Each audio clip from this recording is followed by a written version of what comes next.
Like me, you may remember furious debates, even back to university days, about American meddling in the world. In my day, it was Ronald Reagan. We marched when he deployed medium-range ballistic missiles in Western Europe and sighed knowingly after he was caught secretly selling weapons to Iran and using the proceeds to fund the Contras in Nicaragua. Quite likely you have your own mental scrapbook of American malfeasances. Vietnam may need volumes. Yet in our maturer years, most of us would acknowledge, I think, that the final tally, at least since the end of World War II, is in America's favor. It has used its wealth and heft to keep us from dissolving into chaos. Peace though strength, a common description of Reagan's approach, sounds glib, but we know what it means. The rebuilding of Western Europe after 1945 with the Marshall Plan, the creation of an international architecture for stability, the UN, the IMF, NATO and so on, the spread of free trade, democratic governance and human rights and, yes, the fall of the Soviet Union, all happened because America considered them a sine qua non for the establishment of security for all of us. Ivana Trump states she is the First Lady. How does peace through pandemonium sound? Not good, I'm guessing, but that is essentially the condition of Washington's foreign policy apparatus today. We have a galloping crisis of global leadership that has America's allies gawping in dismay. The fear is partly born of bafflement. They don't even know who to try to talk to when they need answers on pressing issues.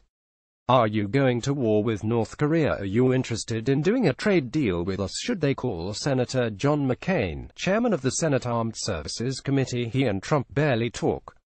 Bob Corker, chairman of the Foreign Relations Committee.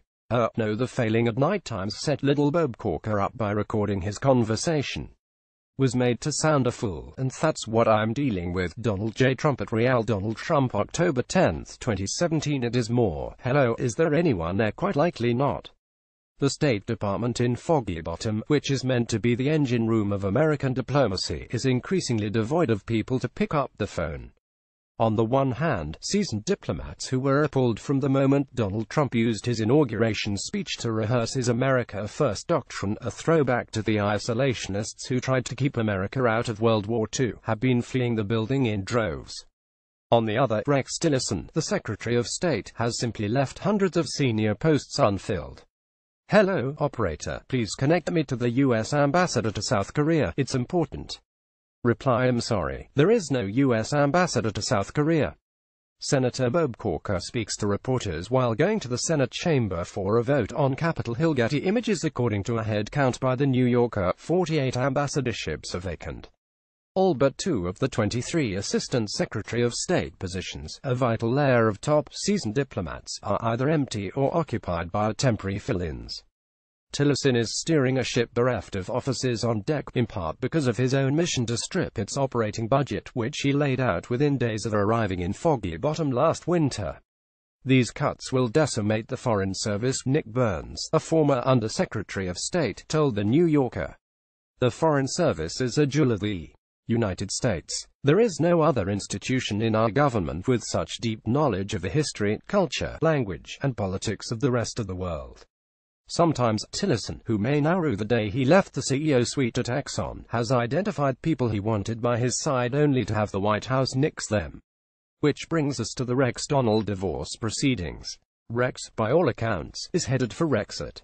That they were even scheduled to have lunch together on Tuesday seemed like a minor miracle, not least given what Trump had said on Twitter earlier in the day.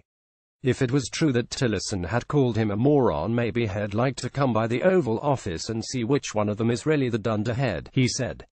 We'll have to compare IQ tests. And I can tell you who is going to win. Jon Stewart finds something positive to say about Trump. He is not a cannibal. I'm not being funny. What Tillerson actually called Trump, we recently learned, was a f***ing moron. It happened at a private meeting of top foreign policy bods in July, attended also by Defense Secretary James Mattis. Last week, NBC News reported that around the same time Tillerson came to the brink of resigning but was pulled back by Mattis and others. The NBC report prompted Tillerson to hold an impromptu press conference to avow his faith in the president. If he wasn't crossing his fingers, he should have been given Tuesday's IQ quip.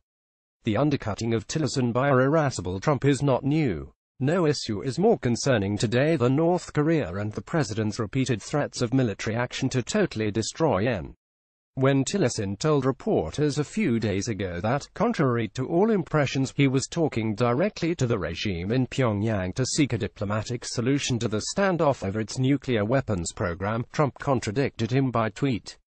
"I told Rex Tillerson, our wonderful Secretary of State, that he is wasting his time trying to negotiate with Little Rocket Man," he averred. "Save your energy, Rex. Well, do what has to be done, which will be what the world is now asking." Corker is engaged in his own pissing match with the president, also as priceless as it is mind-boggling. It started when Corker, who had just decided he would not seek re-election next year, remarked that Tillerson, Mattis and Chief of Staff John Kelly were the people that helped separate our country from chaos. This past weekend, an angered Trump implied Corker was retiring because Head refused to endorse him for a new term. Corker hit back. "It's a shame the White House has become an adult daycare center. Someone obviously missed their shift this morning." On Tuesday, Trump took it a step further, suggesting that an interview with the New York Times had made Corker look a ninny. The failing at night Times set little Bob Corker up by recording his conversation. "Was made to sound a fool, and that's what I'm dealing with. Consider.